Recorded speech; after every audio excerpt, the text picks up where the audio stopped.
Chew. 175 yan. Pwede na yan, napapamili ako. Kaya nga. Chew. 175 nga yan.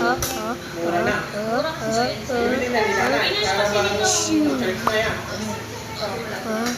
Parang hindi na ibenta. Pwede nyo na, para hindi na ibenta. Chew. 75. Wala nga siyang 175. Wala nga, tagtapos Chew. Para sa church na yan. Eh, mag-church na tayo sa kanila kapatid. ano na, i-complete yung buwan nito sa likod. Kasya na to. 1, 2, 3. Tsaka siya 4 sa likod. Kasang Tapos 3 sa gitna. Kasa dun sa likod. Oo.